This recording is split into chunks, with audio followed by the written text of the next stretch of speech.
So I wanted to talk about what you think some of the best horror movies of the year are, because Mm-hmm. I started to think about it when I was putting this doc together. And the only horror movie I've seen this year of any note was Late Night with the Devil, which I really, Mm-hmm. really liked. I really enjoyed that Yeah. movie. But I haven't seen In a Violent Nature. I haven't seen Longlegs. I haven't seen Terrifier 3 yet. Speak No Evil, I heard, was really good. There's a bunch of movies that came out that I haven't seen. So I Yeah. want you to catch me up. And maybe Phil. Try to sell Phil on some movies, because so far he only watches Toy Story, and I'm hoping we can Get him a little bit off shift him that. out of that. Yeah. So this has been like a really good year for horror movies. You mentioned Speak No Evil. I would probably recommend that you watch the original one, not the remake, which is the Okay. one that came out this year. It's a weird one because the original, it's all about like a family who meets another family on vacation, but the one side of the family is very like passive and they don't want to like be rude, so they put up with like increasingly like horrible behaviors. And it's very intense and it's awesome. And then that one came out in 2022, I want to say, maybe 2021. It's been remade 3 years later, and I think that's a little bit too soon for a remake. So just watch the original. But as far as Late Night with the Devil, amazing. I really like that. I thought it got a bit too much flack for the AI that they used in it. Oh, for the Unfortunately, posters, it was. it was like God. 2 seconds, and it kind of ruined a lot of the momentum that movie could have had. I would say you could probably pass on In a Violent Nature. Personally, might be people might Okay. get mad at me for this one. I thought it was a bit too like self-indulgent and a little bit too. The payoff wasn't worth it. But great ones. The Substance, it just came out. It's I like have a that one really on my good list. body horror, like Cronenbergian. Cronenbergian, like movie about like body dysmorphia and like what it feels to like not be happy with how you look, and it's like really really well done. Demi Moore's in that, right? She's the lead, Demi Moore, I Yeah, think. yeah, she's coming back. And obviously Terrifier 3 just came out. It's really good. It's a lot better than 2. If you like 2, you'll like 3 for sure. Phil, I don't know what kind of horror movies you like. You like more less Toy gory stuff, Story, or Toy Story Halloween edition. um, The Disney Plus Halloween special of Toy Story. Yeah, there's a really good Halloween Toy Story special on Disney Plus. Gee, yeah. what? Actually, I am curious, Phil. What would you say is like one of your favorite horror movies? Horror movies? Oh, that's a really good question. Um, I mean, like I like horror movies. Don't get me wrong. I have a really bad habit with watching movies. Like I have ADHD and it's hard for me to sit down and watch like an entire movie. Um, but it's not that I dislike them at all. It's just like I have a hard time focusing. But that being said, Um, I would probably say like maybe like the remakes of Texas Chainsaw Massacre, like in like the 2000s. Honestly, Those were they're a lot pretty of good. fun. Yeah, I feel like they get underappreciated. The first one, and then specifically the beginning, the one right after that. I thought that was Yeah, they're really good. For like what they were. Like if we look at the 2018 or the 2020 Texas Chainsaw that was straight to Netflix, that was straight up garbage. So like if we look at that compared to The scene on the remakes, bus was good. Scene on the bus was good. I feel like the whole movie was just an excuse to shoot that scene. I just can't. I I just have seen can't that with movie. any movie that I just like the Yeah, lighting. It would look so good. it did look very cool, but it's just love when that they go like, "We're gonna cancel you, bro." Oh, like it's I can't. so bad. I No, can't it's with any so movie that bad. says, "In a Violent Nature" has a scene just like that where it's just a bunch of kids around the campfire and like, "You can cancel me. They're gonna cancel me if I say this. I can't say this. Like, we cancel." It's like, stop putting that in movies. It's not funny. It'll never be funny. Just don't do Yeah. that. But that Texas Chainsaw had a really cool kill where he's getting arrested or whatever for whatever reason, and like he breaks the cop's arm and stabs him with his own Yeah, bone. there were good scenes in that movie. Yeah. But yeah, it's been. I mean, there's a lot of good like obviously the highs of like Terrifier 3 being like a big movie this year. Last year was really good for horror movies. I don't know if you saw When Evil Lurks. I think it's. I haven't seen that yet. Really, really good. Was Talk to Me last year? I loved it. Was last year. I really like Talk to Me a lot. Yeah, it was a great movie. I think there's been few movies that are so intense for me that like Hereditary is one of them where it's like I just feel like I can't do anything else but watch what's happening. Talk to Me was just like that because it goes from like on it. I don't know if you've watched this film, but it's like about a hand that you like hold on to and like you open a path up to like the afterlife and it can possess you. Yeah, and it's kind of like an allegory for. I mean, maybe it's like there's comparisons between teens doing drugs and this thing. Yeah. So they have a whole scene where they're like all partying and just all like getting possessed by different entities or whatever. And then her brother gets possessed. And like that whole scene was probably one of the most intense scenes of horror that I've seen in like a long time where he tries to like rip his out. He like tries to rip his eye out or whatever. Oh my God. It was a really, really hard watch. But it goes from like a fun and like lighthearted to like so serious and intense. And I love that one. But yeah, no, I would, if you haven't watched When Evil Lurks, really, really good. I would recommend watching that. Do you recommend Longlegs? I've heard arguments that Longlegs isn't technically a horror movie. It's more like a suspense sort of mystery, but I really liked Longlegs. I thought the vibe was like on point. I think Nicolas Cage is in the movie just enough, bordering maybe almost too much, but the director uses him enough. Yeah, sparingly, I've heard. But yeah, no, the vibe is really good. And what is that actress's name? I can't remember her name. But she's in It Follows. Right, and she's the like lead incredible. of It Follows, yeah. Yeah, she's really good. Definitely watch it. Definitely worth watching. It's probably on streaming at this point. So just quickly before we move on from that too, I just have written down Ask Kyle about skinamarink. Ask Kyle about skinamarink. So I really that was the movie where after I watched it, I obsessively watched videos on it for like a week after. I got really, and that's the only movie that has truly made me feel like genuinely scared. Like I hated every minute of it going by. Nothing happens. Nothing I wish happens. I felt the same. I do wish I felt the same. I was so on edge. I mean, I'm wearing a Terrifier shirt, so I'm. You definitely. I do like the over the top craziness movies, but I do like the subtle like thrillers. But for some reason, and I was so ready to love Skinamarink, but I just. I was sold. I think I was like completely sold on the movie, and it was like so intense for me for like 30 minutes. And then after that 30 minutes, I was like struggling because I don't use my phone when I watch movies, but I was like reaching over to grab my phone. And I thought, to say something like positive about it that I really liked, I thought like they really captured really well what it feels like to stare into the dark and think you're seeing something that's things moving and flickering. Yeah, without actually, I don't even think they actually put anything on camera, but you're just looking at the effect and the graininess of like the shadows, and you always think that you see something. Yeah, that you don't see, and they hold on the shots. Yeah, and I thought that was really well done. I think like it's one of those movies that maybe could have been a short film. I think maybe like a 40-minute short film. It's based on that director's short film on YouTube, which I have seen too. I think it's called Hell. Mm-hmm. I don't know. I don't see the show. I knew it's a similar story where a kid wakes up and then like the windows and doors in his house are just disappearing.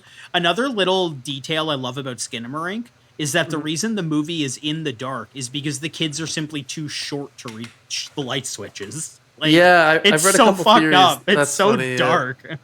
Yeah. I read a theory like there was like maybe like it's a domestic abuse thing and the kids are like all the different allegories. Yeah. When he falls down the stairs, he hits his head. Yeah. And it did have a lot of cool like with like the toilet disappearing. I think it was a toilet. And like they did a lot of eye tricks that I don't think any other movie has done. But it's kind of like, to me, it kind of felt like similar to like a game, like, like a tech demo where it's like this game looks amazing. Yeah. And it's like doing technically really cool things, but it didn't grab me as like a film. And I wish it did, but it didn't. But I've always been more of an over the top kind of guy. Let's share some Los and Brand in the episode in this movie. They're not. No. No, the word Skinamarink isn't even said. It's like an allegory in and of itself. The movie being called that, like it's the whole movie. Like Phil, this is a movie where like you can't even see what's going on because the camera is pointed at like a wall off to the side where the kids are talking. Like it's so just obtuse. Like it's like a shot. I don't know if you know anything about this, but yeah, it's a shot of like the corner of a house for 5 minutes. yeah, and you're just staring at that. And it's very hard to hear even the little dialogue that is happening because it's acted so convincingly by these like kids. It just sounds like a 4 and a 6-year-old kid or whatever, like actually having a conversation. Like movie's wild. Yeah, think about every transition you've ever seen of like a house where it's like it just shows you the different parts of a house. That's the whole movie. Except for it's hyper zoomed in on those parts too. Yeah, that's the whole movie. And then it just kind of ends. Then it's over. But I do appreciate any sort of indie film. Not really. It's supposed to be like a liminal spaces kind of thing. People say, and I agree with this take on it, people say it's more like what it feels like when you remember a dream. Yeah, something like that. Like that's kind of what it looks like when you're like when you're piecing together parts of like a dream. It's like taking mushrooms. You kind of have to just do it. You can't really like explain it to someone. That's what watching skinamarink is like. It's like taking scary mushrooms. Yeah. And I think like with indie films and like even like there's like with Terrifier doing so well right now, we're in this like renaissance of horror. I think not that horror has ever gone away. Like if you were a horror fan, you're always getting like amazing movies every year.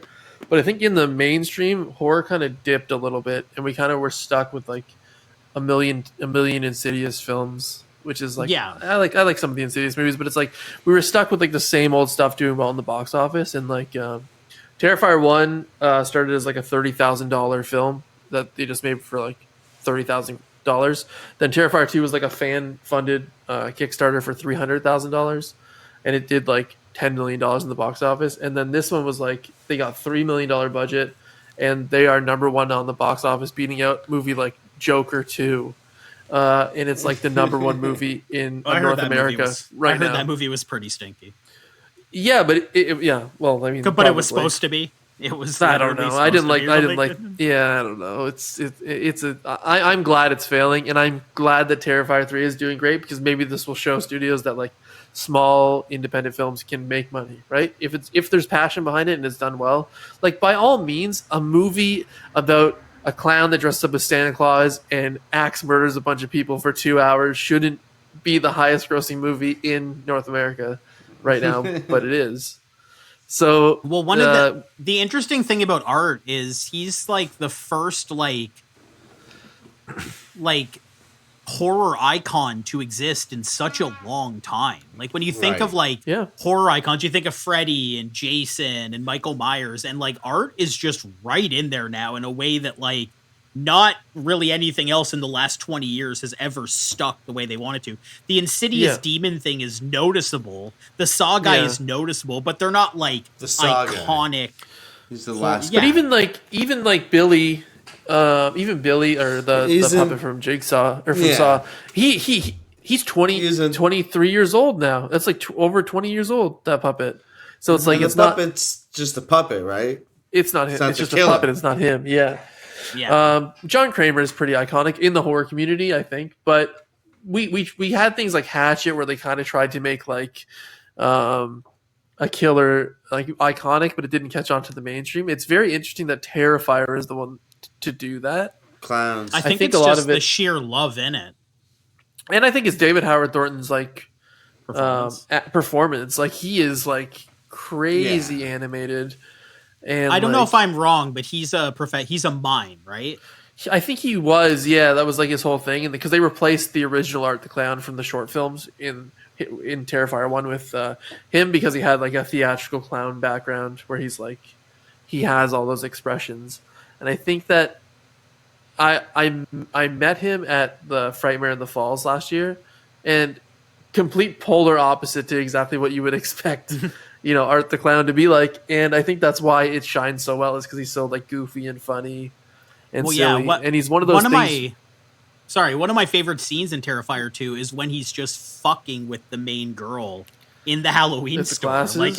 Yeah, and it's like full on just slapstick comedy when he's like taking the change out of the purse and like putting the change down slowly to the teller and stuff. Like Yeah. it just goes full slapstick. Like those are special movies. There's a few moments in this one where it's like that too. In the first 10 minutes, very brutal, but then there are some silliness in between. And I think that's like where it brings the charm to it. And like even watching the third movie, like you kind of get an idea of what the movies are about. Because I feel like Terrifier 2, you can finish watching that movie and go like, what happened? What was this movie about? Why? Well, especially the beginning, showing like the previous. I started with Terrifier 2, and then I went back and watched the first one. And the one thing I will say is in Terrifier 1, some of the violence seemed sexualized. And I really liked how in Terrifier 2, it just wasn't at all. It was pure massacre or sadism. Like it's pure sadism, and it's not like when the kill I'm talking about in Terrifier 1. Like it's so gratuitous and over the top, and there was almost like a sexuality to it. And in this one, there's no hint of that at all. It's just hyper violence in the second. I agree. I think when I saw them talk about the character and how they see art as kind of like an asexual being, right? He's not like there's nothing like sexual about it, and like they try to stray away from that as much as they can. And I appreciate that because I feel like when you lean on like the sexual aspect of it, or you can't be silly anymore. It has to have a serious tone. It feels like a cop out. It's like it kind of ruins something about the movies, I think, where it's like it feels sick. It feels gross. It doesn't feel like fun, and like not that some of these things are fun. It's like fun to, I don't know. It's fun. It's a horror movie. They're meant to be fun. But like, I don't know. It kind of takes away from a lot of the vibe, I think. And I appreciate that they have came out and said like, there's nothing sexual about these things. He's just kind of like a violent, crazy little clown guy. And there's some really silly parts in 3 that I would love to talk to you about. So hopefully watch it soon. I will see the movie soon. I don't think Sam's going to go with me to the theater. So yeah, I had to see it solo. I saw it solo because my girlfriend didn't want to go. That's my problem is I'm like, I have this unwillingness to watch movies solo, or like, I'm like, oh, well, I think like she would be interested in this, right? So I just wait, and then I don't see Longlegs. Like, yeah, I think that, and like you said, the bedroom scene kind of turned her off. I think that there are people that are saying like nothing in this movie is as bad as that, but I disagree. I feel like people are just saying that to be like tough guy, like whatever. There's like some pretty bad scenes in this one that are equal to or worse than that scene. The interesting thing about that, not to dwell on this too long, the interesting thing about the bedroom scene is that they filmed during COVID. So I don't know if you know this. The reason that scene is so insane in the first place is because they had to shut down production for 3 weeks. So Damien Leone is like a special effects artist, and he's the director. Yeah. So he just spent that 3 weeks. He's like, all right, well, I'll just add this to the scene. It's like, I'll make it crazier. And then he made all these prosthetics for this. And then he just kept making the scene crazier and crazier because they had to shut down during COVID. So I heard that when they were doing reshots of it to like get like it even gorier, there was so much fake blood on the actress that they were literally peeling her off the floor in between takes. Yeah, that's unfortunate. Yeah. It's fucking crazy. Yeah. But yeah, no, definitely worth a watch. I think everyone should watch them. It's the highest grossing movie in America. It's not a Marvel movie, so it's just support it. That's cool. Independent films. So to cap off talking directly about movies, then, what is everyone in this call's go-to Halloween movie? Let's start with Phil. Yeah. Go-to Halloween movie? I have this like special connection with like Creepshow. I think it's Creepshow 2 specifically that I have. I remember sleeping over at a buddy's house, and we watched it when I was a kid, and it scared the crap out of me. And I think I've gotten a hold of it, and now that I think I have it on DVD. That one I really enjoy watching as Halloween. Also, I also like to crush all of the Treehouse of Horrors in all of October, and I'm almost done because there's so many of them. There's like 30 plus of them, so you gotta go through them all. And actually, I gotta watch those. The later they go them this year. the later they go, don't get as bad. Some like the seasons, yes, but the Treehouse of Horrors are pretty good because they're always just kind of like they're non-canon, so they kind of just like the sky's the limit, right? Mm-hmm. Yeah, that makes sense. I also really like Creepshow. Creepshow 2 is great. The shorts are crazy. I can't ever remember what the shorts are in each of them, but that's a good one. I don't think I ever watched that over Halloween. So maybe I've never seen it. Yeah, I need to check it Creepshow, out, actually. Creepshow's great. It's like an anthology Stephen King, like the VHS sort of style thing where it's kind of shorts. yeah. Okay. Yeah. What about you, Kyle? So yeah, my go-tos. I really like obviously the OGs like Halloween and Friday the 13th and all those. But I always make sure to watch Trick or Treat. Trick or Treat is like one of my favorite horror films, Halloween films of all time. I don't think there is any holiday movie that captures the feeling of Halloween like Trick or Treat does. And I think Sam becoming like this like icon of Halloween has kind of solidified that. Sam's like I don't know if you ever watched Trick or Treat. I know, actually.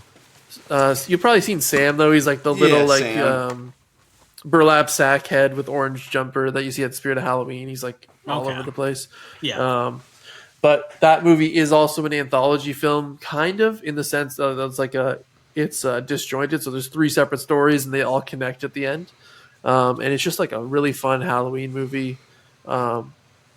From the director of, he also did Krampus. You ever watch Krampus? That's a holiday one that I go to, but it's a Christmas one. It's a Christmas horror movie. But I hear music.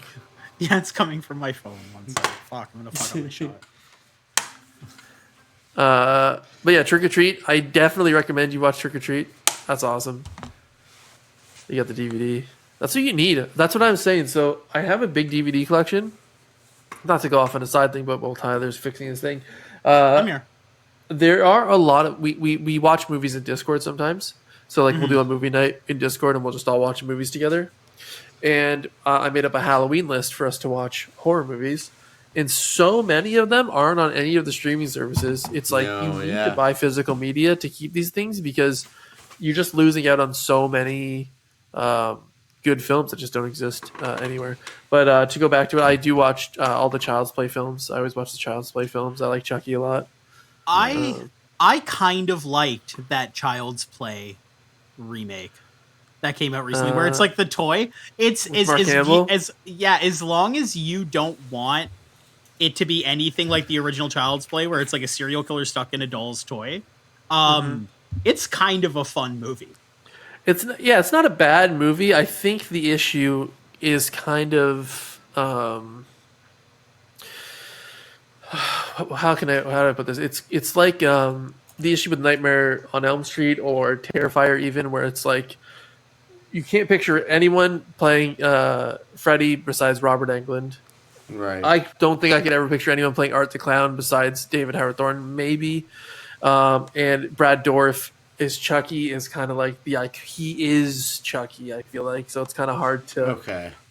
Mark Hamill was kind of going up against it. It kind of in that sense, and I think I had a hard time disconnecting myself, being such a huge fan of the Child's Play films. But like, just this little tiny doll with this gruff voice that calls everyone bitch and says fuck you and flips them off. It's like, just a New Yorker that's just like a serial killer with like sounds like a shitty voice, and it just works so well for those movies that I think I had a tough time with that. I didn't watch the TV show. I heard the TV show was really good though. I didn't even know. There was a TV show. That's right. Yeah. And I think they got Brad Dourif back for the TV show to do the voice again. But yeah, I did like the technical side of things with that new Child's Play. I think they allowed like the drones in the toy store at the end or whatever. Yeah, it's sick. Yeah, they're supposed to be silly fun movies. So yeah. So I guess for my Halloween movies, I wrote down Evil Dead 2, like without a doubt. Okay. Like that's OG, just like for me it's not about it necessarily feeling Halloweeny as much as it's just a movie that's going to be a lot of fun. I also want to say that 2013 remake of Evil Dead is like one of my favorite horror movies of all time at this point. I can't. They're raining blood at the end. I can't. Yeah. I liked the newest one too. It was good. I wish they had done more. They set up the tattoo gun and didn't do enough with it. They set up way Yeah. too much. It could have been better, but I still liked it. But that It was 2013, fun, yeah. yeah, that 2013 Evil Dead movie is crazy. There's and then Evil Dead 2, something- Army of Darkness. Yeah, I think Army of Darkness goes a little far for me. I do like It's Army of ridiculous. Darkness. It's insane. It's It's, a not. little- It's it's a not even little slightly ridiculous. a horror movie. It's just a full-on weird action movie. But there is something. So no other movie does this for me. There is something about the Evil Dead movies when they finally play the record, and it's just like this guy's like very monotone, deep voice talking about like the Necronomicon, and then it just goes shing, and the camera it like cuts to the camera moving fast through the woods, and then it cuts back to the house, and it's like the they're just listening to the record, and then it cuts back to the fast camera through the thing. There's no other movie that makes me feel a certain way like that movie does. Like Evil Dead 2, even in the remake or the new one, they do that really well, I think, where it's like the juxtaposition between just listening to the record to like a demon camera flying through the streets and up the stairs. And I like how it's on And- old vinyl, so it's like Yeah, all so you get the wobbly and crackling. warp sounding. It's so sick. Yeah. I wrote down as well, just in case someone said Evil Dead. I wrote down Dawn of the Dead 2004. I don't know if you're going to agree with this or like this. I'd actually love to get your take on this, Kyle. It's not even really a horror movie either. I love the movie Malignant. I think it's one of the funniest, craziest okay. movies in existence. It is so absurd. That's So my this- From Dusk Till Dawn when it comes to a movie just switching halfway through. Like, it's So this is one of the this is one of the best things you've ever said to me in my whole life. That I think this movie gets so much unnecessary hate, and it came It's out so and good. It's it so is good. so damn good. It is like, so I'm a big fan of giallo films like Deep Red or Suspiria, like these old Italian yeah, I know what you're talking horror about. films where like the colors are vibrant. There's like, it's always like a murder mystery. There's like a serial killer on the loose, and they don't know who's killing people. And it's Unnecessarily gross. and I even did in one of the Sinner videos, there's always like a classic giallo shot where like the knife comes up, and it's like a shot of like the arm and like the knife, and it's always like this like intense thing. Malignant was like a modern day like American giallo film, and James Wan says that in his interview as well when he talks about the movie. He said he wanted to make a movie that felt like you just like walk into a Blockbuster, like a video store, and find it on the back shelf in like a dusty room that no one goes to. And I think But with $1 billion. yeah, but with a budget, and I think he nails that. It's crazy because like the first half of the film is like, or the first part of the film is like a ghosty feeling movie. Then it's like a serial killer on the loose, goofy like cop thing, and then it flips halfway through, and it's It's so it's so hard good. not to spoil it because it's when the movie fully dives into like the prison scene. When you look at what the extras even look like, there's like a 70s woman with an afro for Yeah. no reason, and like it's such. I think and people didn't they're get in it. the world's biggest prison cell during that scene too. Like it's like so big for no reason. So this movie came out in 2021. I'm familiar. You've seen with Malignant the or just heard of it? No, I haven't seen the Malignant, but I heard a podcast that I can't even remember. There's a nice podcast that's with Paul Scheer and someone else. Yeah, you know the guy that plays like Adrian Pimento. Yeah, they have that on- too. Yeah, they like break down movies, and they took down that movie, and it sounded fun. Honestly, I meant to. See, the thing is, like, I have insane to. movie. I never have enough time to sit down and watch a movie, and so like, and when I do, I always. There are a stump. few. Yeah, so I try not to let reviews sway me too often, but it's like in a world where there's so many movies coming out all the time, it's like if you hear a lot of bad things about a movie, you don't generally watch them because you don't want to waste your time, you know. So Malignant came out and it was all hyped up like crazy, and then it released and it kind of floundered and got bad reviews and did bad. So I didn't watch it, and then one night I'm just sitting on the couch with like Crave open, and I just like it was there. I'm like, oh, fine, I'll watch this. And by the end of that movie, I was like mad that I didn't watch it before. I'm like, this so is good. incredible. Like this movie was like one of the best. It's like one of the most fun horror movies I've seen in a long time, Nice. and James Wan just gets it. I mean, if you look at his history, I mean, he made Saw. He started the Saw franchise.